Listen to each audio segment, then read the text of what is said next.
Good afternoon, all of you. Audible?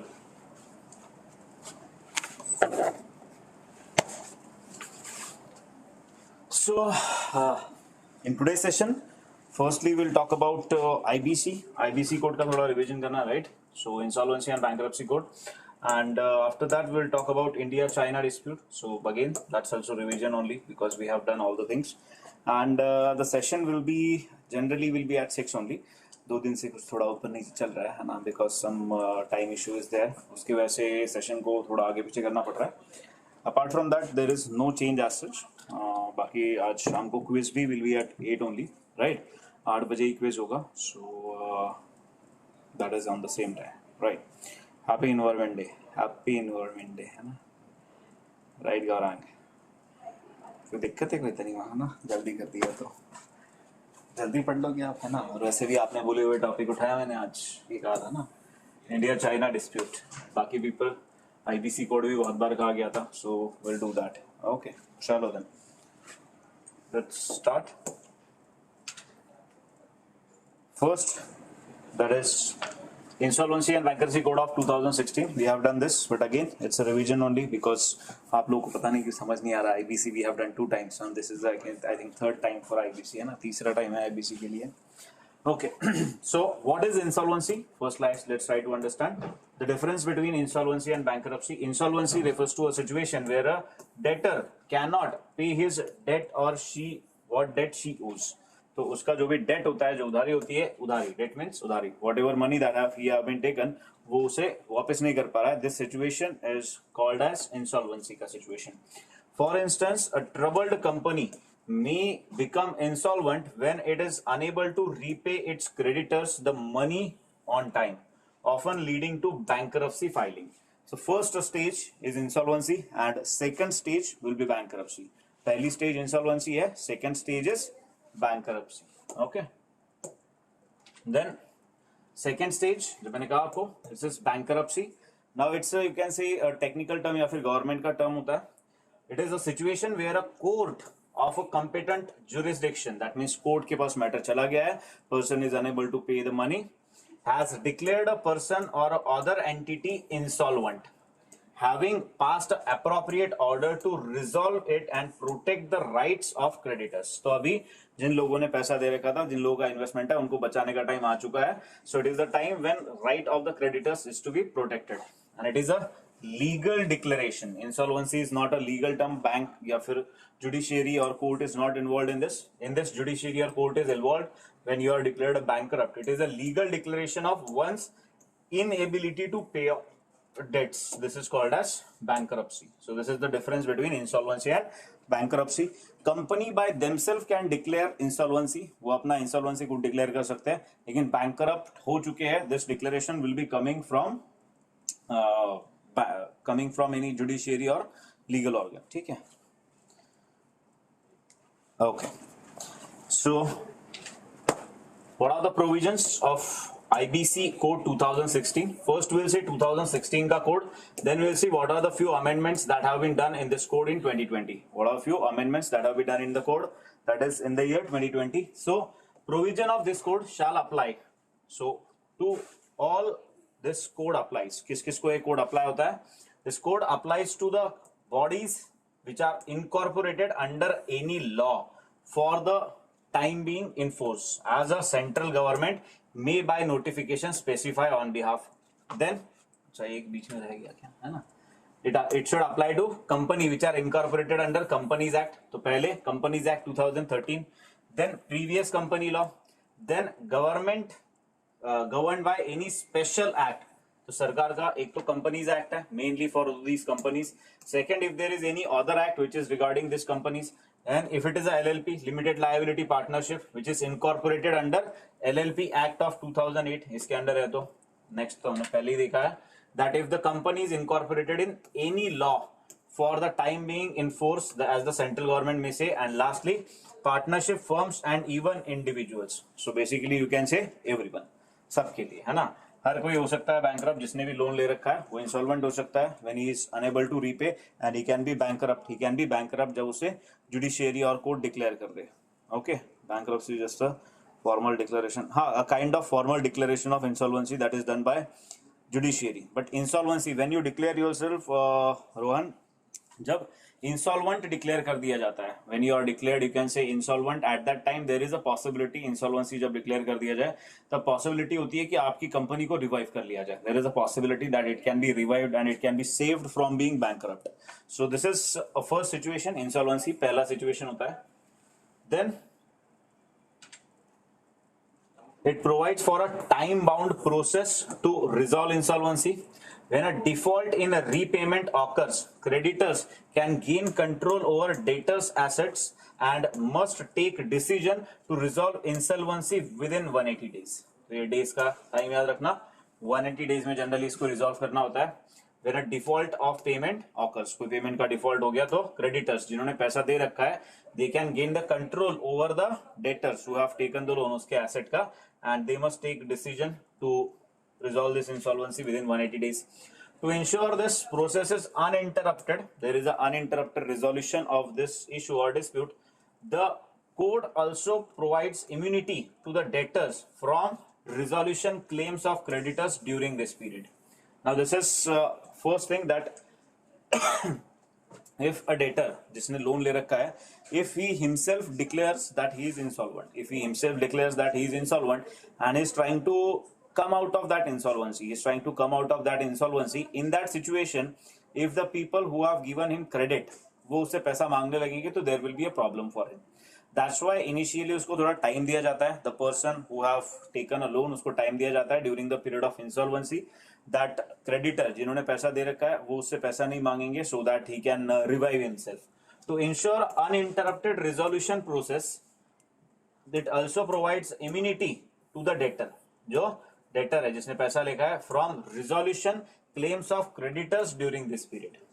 The code also consolidates provision of the current legislative framework to form a common forum for debtors and creditors and all classes to resolve the insolvency. Government of course will try to resolve. Government सबसे पहले यही कोशिश करेगी कि this insolvency should be resolved. Insolvency resolved हो जानी चाहिए, company bankrupt नहीं होनी चाहिए. Company bankrupt हो जाएगी तो company close हो जाएगी, and if company gets closed, then there will be loss of jobs for different people.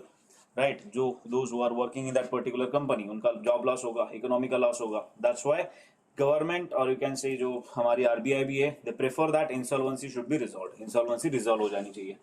The code provides for following adjudicating authorities. So which are these authorities?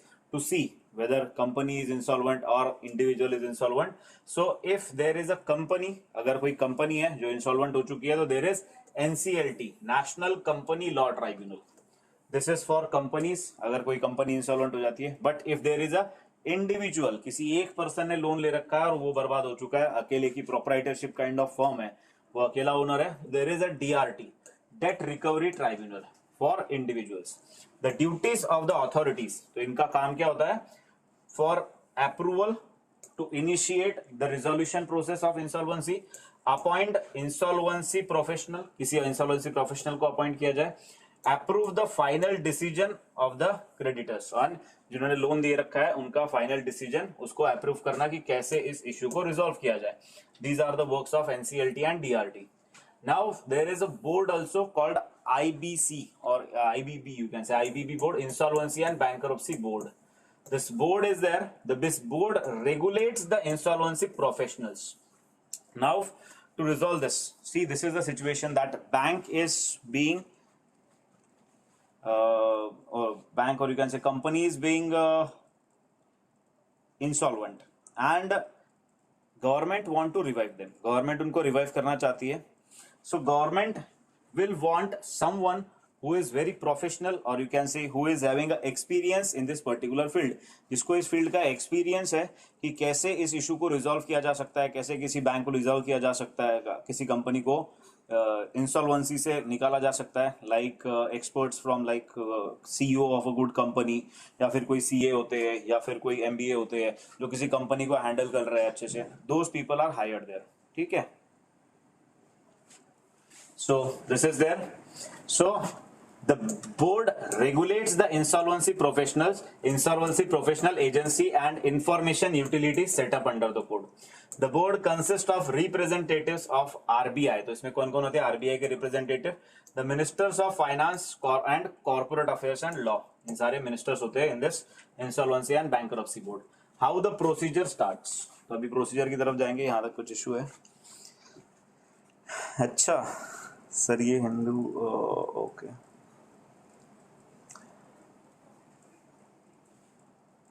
yes, sorry, it is sufficient for Clat examination, but if you are preparing for 2021 then you are late है ना, you should start this from at least 1st of January, and if you are 2022 or 2023 students, for you it will start around from 21st of June. Monday जो है after 15th of June का जो Monday आएगा तब से start होगा आपके लिए. एंड शैली सिन्हा आपके कहने पे है ना ये IBC का टॉपिक लिया गया है, तो पता नहीं क्यों आपको समझ नहीं आया. Okay, so this is procedure to resolve this. What is the procedure to resolve this? First, initiation. When a default occurs, जब default होता है, the resolution process may be initiated by a debtor or a creditor. तो कोई भी process start कर सकता है.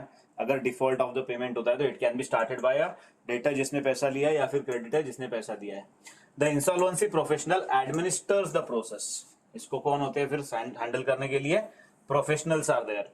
The process lasts for 180 days and there may be any legal action against a debtor is prohibited during this period because debtor may be want to revive his company. वो अपनी company को ठीक करने की कोशिश कर रहे हो तो उसके अगेंस्ट कोई लीगल एक्शन नहीं ली जा सकती during this period.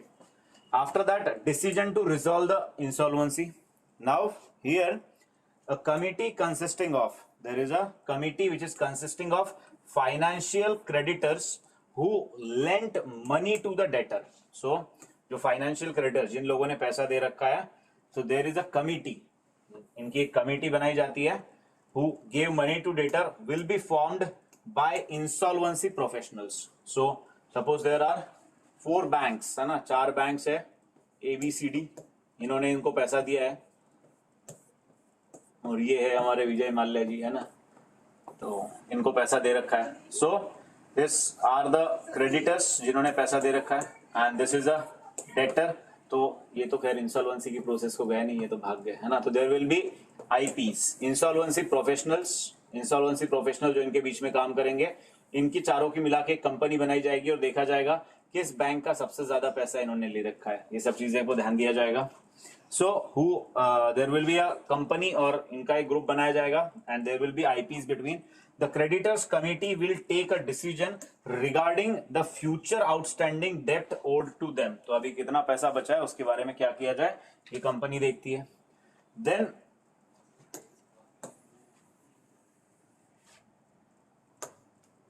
they have to decide whether to revive the company, insolvency resolution किया जाए और liquidate it. That means अब ये डिसाइड करेंगे, इनकी कंपनी है किंगफिशर, अब किंगफिशर को एयरलाइंस है ना, और कोई नहीं कह रहा हूं. सो इनकी ABCD डिसाइड करेंगे, इन्होंने किंगफिशर एयरलाइंस को पैसा दे रखा था, तो किंगफिशर एयरलाइंस को if they feel, if this people who are creditor, if they feel that yes we can revive this company, we can survive, make this company survive, so they can make it survive by deciding कि okay कैसे इसको अभी handle किया जाए यहाँ से आगे इस कंपनी को. एंड इफ दे फील कि ये कभी हो ही नहीं सकता, अब इस कंपनी को बेचना ही पड़ेगा, they will start selling, liquidation, they will start selling the assets of this company. If a decision is not taken within 180 days, the debtor's assets go into liquidation. 180 दिन में अगर डिसाइड नहीं किया तो liquidation process will start. इसका liquidation start हो जाएगा. Then what is liquidation? If the debtor goes into liquidation, an insolvency professional administers the liquidation process. तो ये जो लोग हैं ये अभी liquidation की process के चलाएंगे. Proceeds, that means जो funding that have been raised out of this liquidation, बेचने के बाद जो भी मिला, proceeds from the sale of the debtor's assets are distributed in the following order of precedence. Insolvency resolution cost. तो सबसे पहले क्या निकाला जाएगा, ये इंसॉल्वेंसी प्रोफेशनल्स का पैसा निकाला जाएगा क्योंकि इन्होंने हेल्प की थी, तो इंसॉल्वेंसी रिजोल्यूशन का जो कॉस्ट है वो निकाल लिया जाएगा. Then including the remuneration to be made to the professional secured creditors whose loans are backed by collateral. So there are two types of creditors. One is secured creditor, one is unsecured creditor. तो अब जिसमें से suppose करो कि ए bank थी, ये bank secured creditor थी. That means ये बैंक ने क्या किया था, विजय माल्या की कुछ प्रॉपर्टी गिरवी रखी थी, collateral. They have taken some collateral. So first will try to give money to this person जिन्होंने कोलैटरल ले रखा था, क्योंकि एक अच्छा बैंक था, जिनको पता था कि ये भाग सकते हैं, पैसे डुबा सकते हैं, तो इन्होंने कोलैटरल लेके उनको लोन दिया था. Then dues to workers, other employees and then unsecured creditors.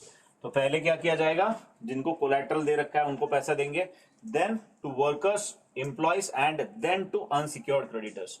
Then what are the dues to government and priority share holders and equity share holders. तो उसके बाद आएगा गवर्नमेंट का नंबर, उसके बाद आएगा और भी अगर इसके कोई शेयर होल्डर्स ओनर्स है तो उनको पैसा दिया जाएगा, अगर बच गया तो, अगर पैसा बच गया तो. ठीक है. तो सबसे पहले याद रखना इंसॉल्वेंसी रिजोल्यूशन का कॉस्ट, और दूसरा होता है सिक्योर्ड क्रेडिटर्स, उनका पैसा निकाला जाता है. The bill clarifies that insolvency commencement date is the date of admission of application for initiating the corporate insolvency resolution process. तो जब CIRP corporate insolvency resolution process start होती है, that is the date of, that is उस date से start कर दिया जाता है.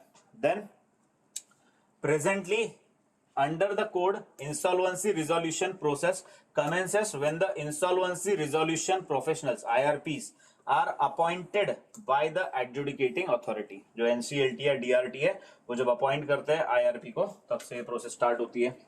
It also specifies the minimum threshold for criterion for classifying the financial creditors for initiating the insolvency resolution. The code allow creditor to initiate insolvency resolution process if the amount of default by a debtor is at least 1 lakh rupees. Remember this amount. ठीक है. तो कब start हो सकता है ये process? This process can start after 1 lakh रुपए से ज्यादा का अगर डेट होता है, 1 लाख रुपए से ज्यादा का अगर पेंडिंग होता है. It adds an additional requirement for certain classes of financial creditor filing application. तो अलग वाला क्लास छोड़ दो, आप जनरल क्लास याद रखना, 1 लाख रुपए का होता है. These classes include real estate allottees and the security deposit holders, then represented by trustee or a agent. तो रियल एस्टेट को थोड़ा अलग रखा जाता है, because real estate is one of those fields जहां पे पैसा आने में काफी टाइम लगता है. It takes time to get money in the real estate, because घर बनेगा, फिर आएगा, फिर वहां पे कोई रहने आएगा, फिर वो घर बिकेगा, तो इसके लिए थोड़ा उसका टाइम ज्यादा होता है. The application by this creditors should be filed jointly by at least 100 such creditors or 10% of their total number whichever is less. Now try to understand this. तो आपको अगर फाइल करना है ना, विजय माल्या के अगेंस्ट, तो क्या होना चाहिए, अगर उन्होंने 5 बैंक से पैसा ले रखा है, चलो 6 कर देते हैं ना, ABCDE, इन्होंने अगर इतना से 10 तक कर देना, J तक कर देना, ABCDEFGHIJ, है ना, तो J तक इन्होंने पैसा ले रखा है. So the application by these creditors should be filed jointly by at least 100 such creditors. तो अगर 100 लोगों ने पैसे दे रखे तो 100 लोग मिनिमम, और 10% of their total number whichever is less. तो अगर 10 लोग हैं तो मिनिमम एक पर्सन को ये अप्लाई करना होगा. 1 person should go for insolvency, and if there are more than 100, so it should be at least 100. It should be at least 100 or 10% of their total number, whichever is less. A corporate debtor should not be prevented from filing application for initiation of corporate insolvency resolution process against other corporate debtors. Now, एक corporate debtor है, that means there is a one big MNC जो debt में जा चुकी है, जो insolvent हो चुकी है, should not be prevented from filing application for initiation of corporate insolvency resolution process against other corporate debtors. तो एक कंपनी है ए, उस कंपनी में इंसॉल्वेंसी आ चुकी है, ओके, बस इस कंपनी ने और 3 लोगों को अपना पैसा दे रखा है, या 4 लोगों को अपना पैसा दे रखा है, ले नहीं रखा, ठीक है. So they can filed complaint against this कि I have to take money from से B, C, D and E. इन चारों से मेरे को पैसा लेना है और इनकी वजह से मैं इंसॉल्वेंट हो गया हूं, तो ये इनके अगेंस्ट भी दिस यू कैन से इंसॉल्वेंसी फाइल कर सकते हैं कि इनकी वजह से इनको भी बर्बाद कर दिया जाए, क्योंकि इनकी वजह से मैं बर्बाद हो रहा हूँ. ठीक है. So this is the process here. then it provides that the company will not be liable for any offense committed before the commencement of CIRP. तो उसके पहले अगर कुछ ऑफेंस हुआ है तो उसके लिए वो लायबल नहीं होंगे. A license, permit, registration, quota, concession, clearance or a similar grant or right will not be terminated or suspended during the moratorium period. Now moratorium means that period in which आपको थोड़ा चीजों के लिए waive off कर दिया जाता है. Like you must have heard of moratorium on home loans or any loans that have been given by the government during the period of COVID. Initially ये 6 month के लिए दिया था. मॉरिटोरियम का मतलब क्या होता है, आपने होम लोन ले रखा था 50 लाख रुपए का, ठीक है, एंड कोविड के टाइम पे आपका जॉब चला गया या फिर आपको सैलरी नहीं मिल रही थी या फिर जो भी हो रहा था, बिकॉज ऑफ दैट सीधे आपके होम लोन के इंडिया में जितने लोगों ने होम लोन लिया है सरकार ने बोल दिया 6 months तक इफ दे डू नॉट पे एनी इंटरेस्ट और प्रिंसिपल 6 महीने तक अगर आपका रीपेमेंट पीरियड था 50 लाख रुपए का 50 month 50 months was the repayment period. अगर आपने ड्यूरिंग कोविड 6 months अगर पेमेंट नहीं किया प्रिंसिपल का या फिर इंटरेस्ट का, आपको कोई भी एक्स्ट्रा चार्ज नहीं किया जाएगा, आपको कोई पेनल्टी नहीं लगाई जाएगी. You are getting moratorium. बस अब ये 50 months की जगह it will be 56 months. This is called as moratorium in which you will not be charge any extra money. आपको कोई एक्स्ट्रा पैसा चार्ज नहीं किया जाएगा, ठीक है. This is called as moratorium that was given to suppliers of critical goods and services can stop supplying. तो जो supplier ऐसे कोई कंपनी है which is running on some raw material by some other company, कोई other company से अगर आपको material आता है रॉ मटेरियल तो उसका क्रिटिकल गुड्स का सप्लाई और service can be stopped by the company.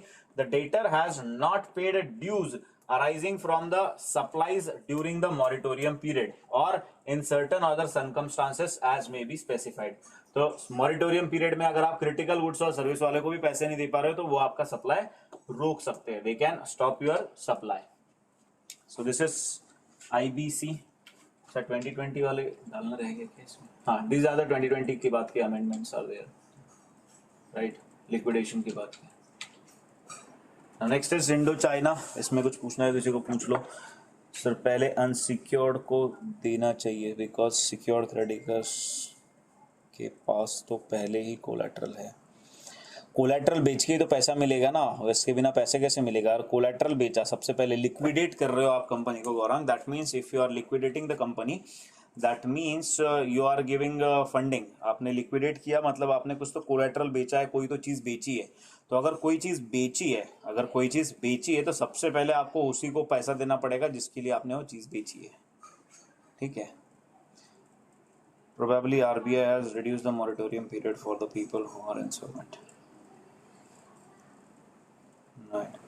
Moratorium temporary stoppage, ठीक है. So does the timing of has been changed? No, January timing change नहीं हुआ है because of some issues. We are doing it at 3 from Monday. Maybe it can start at 6 p.m. and today's quiz will be at 8 only. So quiz का timing change नहीं हुआ है. Okay. So this was about IBC. अगर कुछ पूछना है किसी को पूछ लो. आ गया समझ? Got it now. चलो बहुत बढ़िया है ना. अब फिर से नहीं बोलना IBC पढ़ाने के लिए. So next is Indo China. Now India China. ये अगेन क्लास में हमने किया है बट आपको याद नहीं है, थोड़ा भूल गए हो. तो इंडिया चाइना में कुछ डाउट्स हो तो वो भी मेरे को पूछ लेना आप आज ही, है ना. So this is India China. India China has around India. पहले इंडिया की बॉर्डर की बात करेंगे, इंडिया चाइना पे आएंगे. उससे पहले इंडिया हैज अराउंड 15,106 किलोमीटर का land border and a coast line of 7516.6 kilometre which includes island territories. The length of our land borders and neighbouring countries is as under. यहाँ पे दे रखी है इसके साथ कैसी बॉर्डर्स हैं. पहले मुझे बताओ कि इंडिया की सबसे बड़ी कोस्ट लाइन कौन से स्टेट में है. Which state is having longest coast line in India. So these are 4 coastlines, 4 major coast होते हैं इंडिया के. One is this Maharashtra, Goa, Karnataka coast, you can say, which is called as Konkan coast. Then there is Kerala coast, which is called as Malabar coast.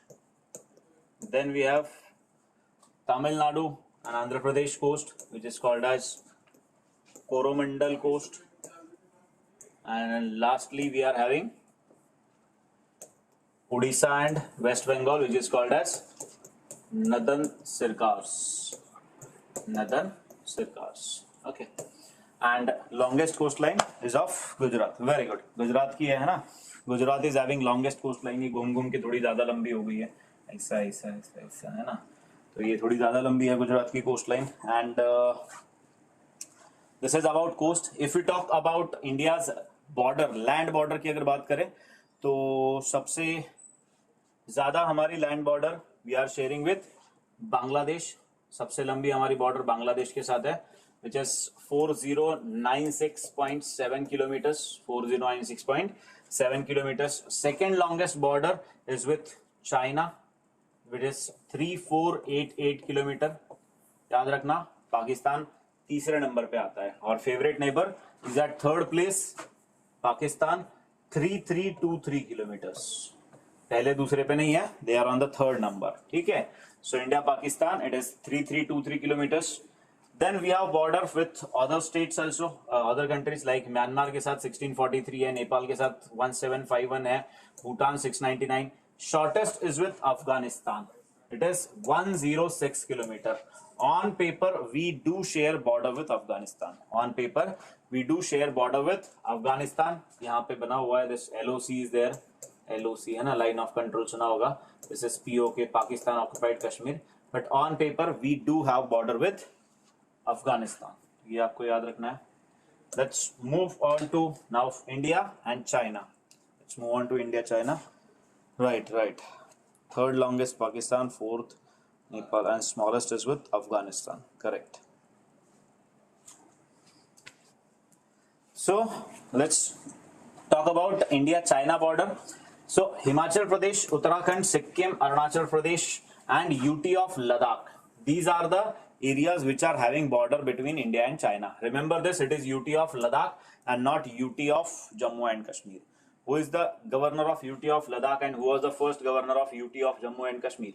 They share border with China. This India-China border is divided majorly into three sectors. तीन part में इसको divide किया जाता है. One is called as Western sector, second is Middle sector, and third is Eastern sector. Out of these three sectors, Middle sector, चलो आ जाते हैं एक बार map. This is Western sector in Ladakh. Then this is Himachal Pradesh and Uttarakhand. This is middle sector. ये वाली peaceful है, यहाँ पे कभी आप झगड़े नहीं देखेंगे. Sikkim and Arunachal is eastern sector. So we are having dispute in western sector and eastern sector. Western sector और ईस्टर्न सेक्टर में वी आर हैविंग डिस्प्यूट. बाकी मिडिल सेक्टर में दो there is no dispute as such. So first let's talk about western sector. सबसे पहले western sector border की बात करेंगे. So it is between UT of Ladakh and Xinjiang province of China. तो ये चाइना की साइड में, दिस इज जिनजियांग प्रोविंस. यहाँ पे चाइना की जिनजियांग प्रोविंस आती है. In this Xinjiang province only there is one population of Muslim people. What is the name of that population? क्या कहते हैं उस पॉपुलेशन को? नाम बताना उनका. On this sector there is a territorial dispute. Now in this western sector we are having dispute over the region of Aksai Chin. तो यहाँ पे बना हुआ है, this region is Aksai Chin region. यहाँ पे हमारा dispute है इनके साथ. We are having dispute over Aksai Chin region. Now the origin of this dispute, इसका origin is in Britishers है ना. As usual Britishers followed their policy of divide and rule. Divide and rule की policy को ये follow करते थे. तो उन्होंने भी जाते जाते इंडिया को दो कंट्रीज के साथ, मेनली चाइना एंड पाकिस्तान के साथ इस तरह से डिवाइड कर दिया that we are continuously facing border disputes with them. So this was policy of them. So कैसे इन्होंने ऐसे किया? So first they appointed one person called Johnson in the year 1865. Johnson को 1865 में बोला गया to demarcate the border between India and China in the region of Ladakh. इनको बोला गया लद्दाख के रीजन में इंडिया और चाइना की बॉर्डर को डिमार्केट करें. He demarcated this border which is called as Johnson line. तो इन्होंने दी Johnson line. According to this Johnson line, the area of Aksai Chin. According to Johnson line क्या है? Aksai Chin का region is part of India. India के Jammu Kashmir state होती थी तभी उसका ये पार्ट हुआ करता था. ठीक है. After few time, this another person was appointed called MacDonald, जिसने अपनी लाइन दी in 1893. मैकडोनल्ड को फिर से यही काम दिया गया to demarcate the border between India and China. And this McDonald demarcated this line in the year 1893 under, and he said this region is under China's control. तो McDonald line ने क्या बोल दिया, अक्साई चीन इज पार्ट ऑफ चाइना. तो Britishers ने पहले बोला इंडिया का पार्ट है, फिर बोला चाइना का पार्ट है, और फिर निकल लिए. Then they went out of India, ये इंडिया से बाहर चले गए. अब जब ये इंडिया से बाहर चले गए, after that India and China got confuse कौन सी लाइन को फॉलो करना है. तो इंडिया कौन सी लाइन को फॉलो करेगा, वेरी सिंपल है ना, जो एक्साइचिन हमको दे देगा उस लाइन को हम फॉलो करेंगे. So we followed Johnson line because Johnson line said it is part of India and China said they follow McDonald line. ये चाइना ने बोल दिया that they follow McDonald line. But in the year 1947-48 जब हमारा independence हुआ था, at that time this Aksai Chin region was in control of India. ये India के कंट्रोल में हुआ करता था at that time, so there was no problem, it was under India's control only. But after that we had a 1962 war with China. 1962 में हमारा war हुआ with China and in this 1962 war China was on the winning side. तो China ने क्या किया, China ने ले लिया the area till McDonald line.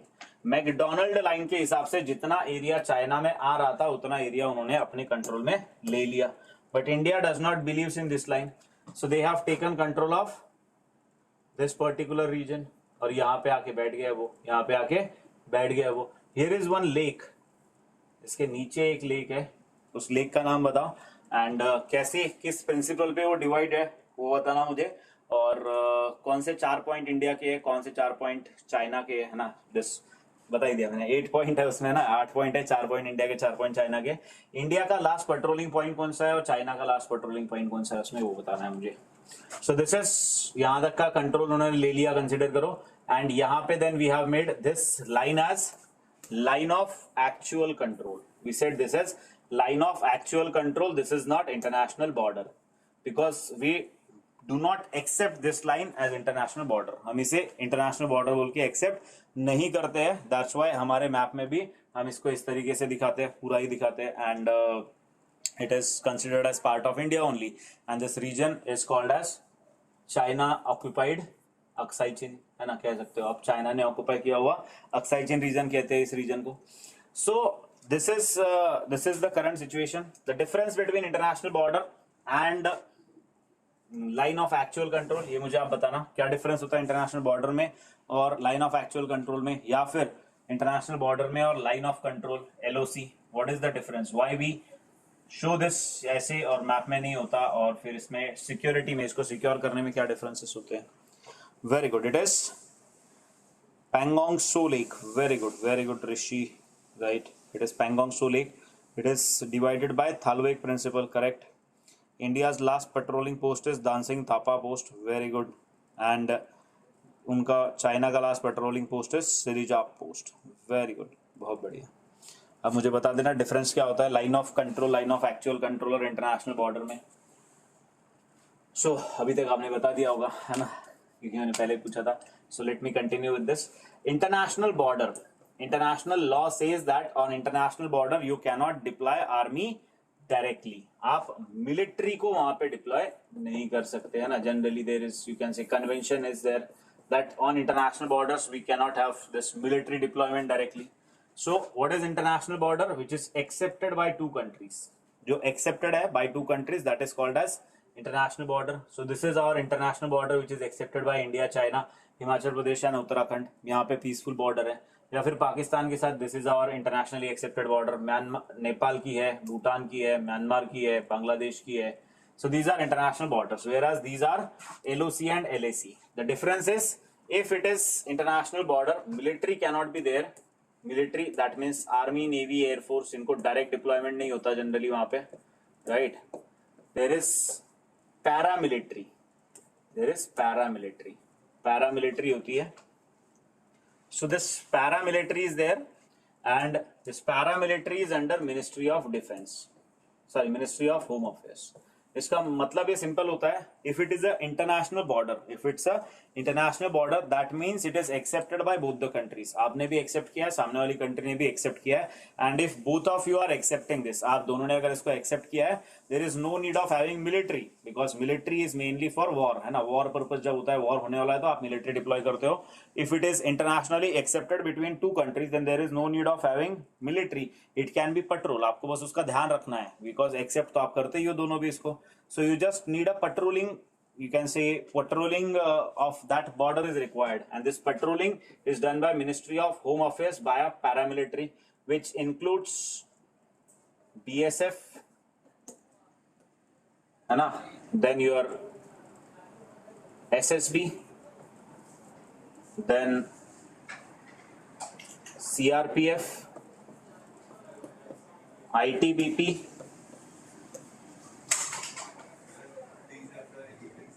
CISF and Assam Rifles. And there are different borders which are protected by them, like BSF is there on India Pakistan border and India Bangladesh border, इसको ध्यान रखने का काम करती है. SSB is on India Nepal border. CRPF is for internal security, तो वहाँ पे नक्सलिज्म या फिर राइट्स वगैरह होते हैं वहाँ पे जाती है. ITBP Indo Tibetan border police is for China. CISF central industrial security forces, ये इंडस्ट्रीज को प्रोटेक्ट करती है, like metro station, power plants, बड़ी बड़ी कंपनीज, इनको प्रोटेक्ट करने का काम करता है इंडस्ट्रीज को. And Assam rifles is on Myanmar border. So these are few paramilitaries. Oldest one is Assam Rifles, and these are under Ministry of Home Affairs, and they are not known. They are not known, or you can say they are not mainly involved in the issue of war. War में ज़्यादा involved नहीं होते हैं. War जब भी होने वाला होता है, paramilitary comes behind and military goes ahead. Military आगे जाती है, paramilitary पीछे आ जाती है. देखा होगा आपने बॉर्डर मूवी में, Sunil Shetty was from paramilitary BSF, तो उनकी फोर्स पूरी पीछे आ गई थी और आर्मी आगे चली जाती है. So this is paramilitary, and military में we have army, navy and air force. Whenever this international border पे there is paramilitary, we say that कि इंडिया और चाइना के बीच में क्या हो गया, स्टैंड ऑफ हो गया. स्टैंड ऑफ का मतलब क्या होता है, earlier there was a paramilitary थी वहां पे, पैरामिलिट्री को आपने पीछे बुला लिया है. दैट मीन्स ITBP को आपने सिक्किम में there is one place called Nakula पास, जहां पे हमारा स्टैंड ऑफ होता है इनके पास. नकुला पास में ही वैसे कि नकुला पास में हमने पैरामिलिट्री थी आगे, ITBP थी, उसको पीछे बुला लिया और वहां पे मिलिट्री आर्मी को आगे कर दिया. So when Indian army and Chinese army are facing each other, this is called a situation of stand off. That means एक साइड से फायर हो गई या फिर दैट मीन्स अगर फायरिंग स्टार्ट हो गई तो ये वॉर डिक्लेयर हो जाता है. It is a kind of war only, and that's why many of the times you hear that कि यहाँ पे स्टैंड ऑफ हो जाता है. Now this is the rule for international border. ये रूल किस चीज के लिए, इंटरनेशनल बॉर्डर के लिए है.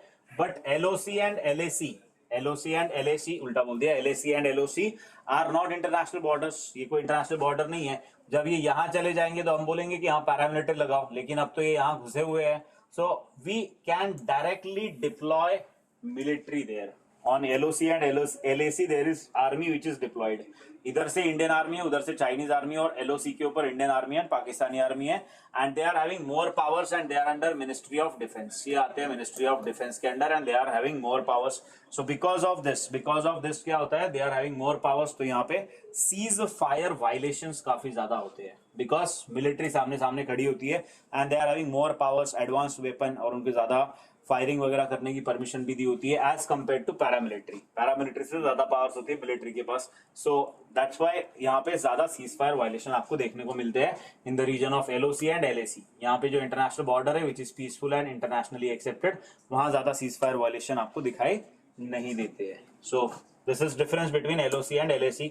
सो इन 1962 जब चाइना ने इसे कैप्चर कर दिया, हमने क्या बोल दिया, there will be LAC, line of actual control. It is the line separating Indian areas of Ladakh from the Aksai Chin. It is concurrent with the Chinese Aksai Chin claim line, और you can say McDonald line. ठीक है, इसके साथ में है ये. Then middle sector is काफी peaceful sector.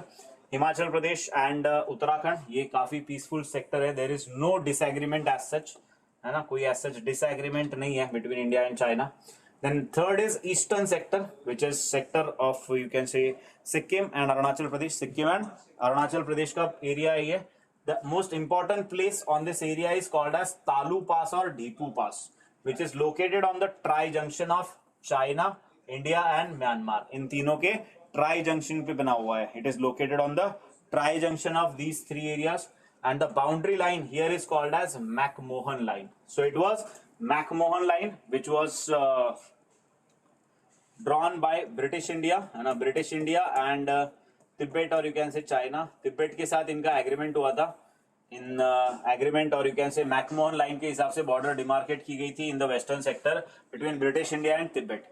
Now what Chinese say? Chinese says that this McMahon line is illegal and unaccepted, claiming that the Tibetan representatives who have signed the 1914 Shimla Convention जो sign किया गया था, which delineated the McMahon line on the map, were not having rights to do so.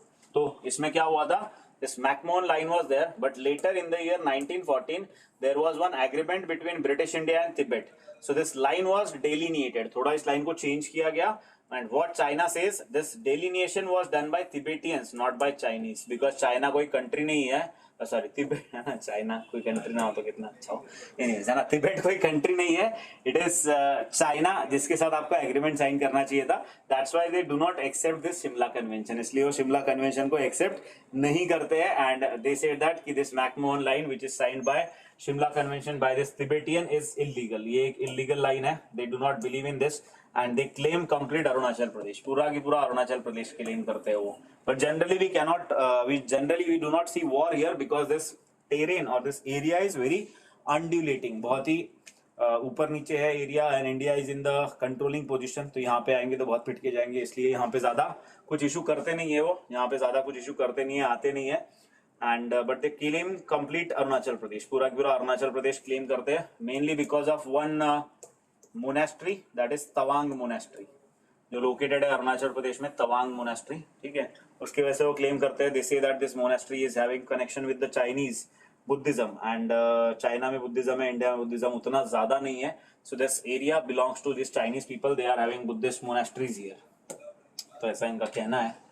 So this was about India China. किसी को पूछना है India China में पूछ लेना.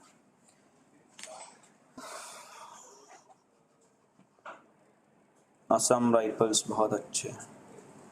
CISF BSF with Pakistan. Right.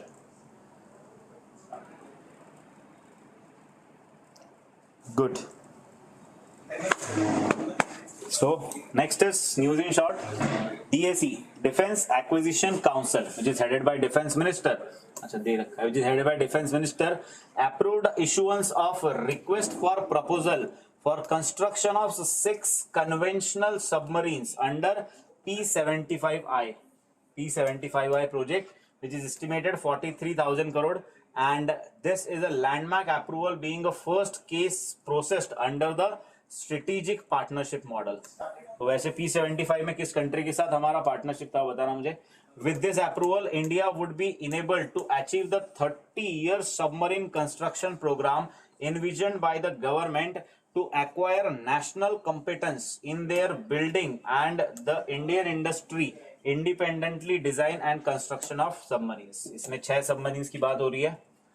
As per the Navy's requirement, the submarines, all of which will be built in India, कहाँ पे बनाई जाएगी बताना जरा, हम क्लास में कर चुके हैं. Should be equipped with AIP technology, air independent propulsion technology modules, and be able to fire land attack cruise missiles. DAC approved procurement of air defense guns ammunition for the army at approximately 6,000 crores. तो हम पहले एक बार P75 नाम का project देख चुके हैं. So what are the names of 6 submarines those were developed, और किसने डेवलप किए थे उन 6 के नाम बताना. 6 में से 3 एक्चुअली मैन्युफैक्चर हो चुकी है, 3 अभी होनी है. तो जो हो चुकी है उनके नाम बताओ, जो होने वाली है उनके नाम बताओ. एंड इसी के साथ these are diesel electric submarine. तो आप मुझे बताएंगे इंडिया की न्यूक्लियर पावर्ड सबमरीन्स के नाम. What are the names of India's nuclear powered submarine. Then Serum Institute gets DCGI node to produce Sputnik V, है ना, Sputnik. So DCGI has granted a permission to Serum Institute of India to manufacture the Sputnik COVID-19 vaccine in India for examination, test and analysis with certain conditions. The Pune-based firm has collaborated with Gamaleya. तो बात हो रहा था वैसे doctor Reddy's का भी. Gamaleya Research Institute of Epidemiology and Microbiology, Moscow in Russia, for developing Sputnik, which is its license as Hadapsar facility. Hadapsar is in Pune. ठीक है, Hadapsar facility में यहाँ पे डेवलप किया जाएगा. Serum institute of India. बता दो मुझे, who is the head of serum institute of India and इनकी पुरानी वैक्सीन कौन सी थी, उसका टाइप किसके साथ था. और वैसे this is they are the largest है ना vaccine manufacturer of the world. दुनिया के सबसे बड़े वैक्सीन मैन्युफैक्चरर भी है ये. Then CBSE introduced coding data science as modules. CBSE have introduced coding and data sciences as a skill modules in the curriculum this year in collaboration with the software giant Microsoft. तो याद रखना CBSE और Microsoft का type हुआ है. This is in accordance with the last year's national education policy, which recommended that the introduction of coding related activities है ना in the middle school level called for increased integration and variety of skills into the school syllabus. तो ये यहाँ पे इन्होंने बात की है. बाकी मुझे बता दो NEP नेशनल एजुकेशन पॉलिसी के बारे में अब आ ही गया तो कौन थे, किसके रिकमेंडेशन के अंडर इसको बनाया गया है NEP को, and what are different stages of education under NEP, कौन से स्टेजेस है एजुकेशन के अलग अलग अंडर NEP. एंड ठीक है, बाकी कोडिंग का हमने देखा ही था है ना, कि अब चिंटू कोडिंग स्कूल में ही सीखेगा. Right, there is 3V and 3K. 3K Vela Vagir Vagsheer and Kalvari Khanderi and Karanj. Very good. France correct. Scorpene class. सारंगदर आज के दिन ही था ये, बाकी रूटीन नॉर्मल टाइम पे आ जाएंगे. Nuclear power submarine chakra and Arihant. Chakra and Arihant. Very good. Other Poona वाला है ना, इसके हेड है. कोविशील्ड बनाया इन्होंने from AstraZeneca. Apart from this Rotavac भी बनाया था इन्होंने. First vaccine in India. ठीक है ठीक है. के कस्तूरी रंगन कमेटी थी इसकी. Very good. K Kasturirangan committee was there. 4 stages, 5+3+3+4. Very good. 5+3+3+4. 1968 में पहली थी है ना, फर्स्ट एजुकेशन पॉलिसी आई थी on the recommendation of Kothari commission. Then last is INS Sandhayak decommission. Hydrographic survey ship. Hydrographic, hydro means पानी के रिलेटेड है ना, water related survey ship called INS Sandhyayak, the first of its class, indigenously designed build, was decommissioned after a 40 years of service at Naval Dockyard in Visakhapatnam. तो याद रखना विशाखापट्टनम में इसको decommission किया गया है. The ship was commissioned in the Navy in 1981. The ship is also an active participant in many significant operations such as Operation Pawan, जहाँ पे हमने क्या किया था, श्रीलंका में गए थे. Operation Sarong, Operation Rainbow, this is for humanitarian assistance after 2004 tsunami. Participated in the maiden joint India-US Hadar exercise called Tiger Trio. इसमें भी इसने पार्टिसिपेट किया था. अच्छा, इसी के साथ मुझे बता दो इंडिया की aircraft carrier. What was the name of India's first aircraft carrier, second aircraft carrier? Which country ने हमको दिया था India's third aircraft carrier, और you can say only active है ना, यही हमारा तीसरा वाला only active aircraft carrier है. Apart from that, you will tell me in future what are planned aircraft carriers जो हम indigenously future में build करने वाले हैं. What are the names of those aircraft carriers जो हम plan कर रखे हैं बनाने के लिए. Then Tech Mahindra and FIDE sign MOU for Global Chess League. International Chess Federation FIDE, Tech Mahindra have signed a MOU to create a global chess league. The competition will be established a first of its kind phygital, physical and digital league. ठीक है, तो इसको बोलना this is term is important. Physical and digital. A new holding company will be created to operate the functioning of global chess league, in which the FIDE president will be part of the board of director and the 5 times world chess champion Viswanathan Anand will be mentor and partner. ठीक है, तो chess में इनको कौन सा क्या मिला हुआ है, फर्स्ट पर्सन है इंडिया को वो चीज पाने के लिए. बताना मुझे क्या मिला था इनको. राइट, 5+3+3+4. Very good.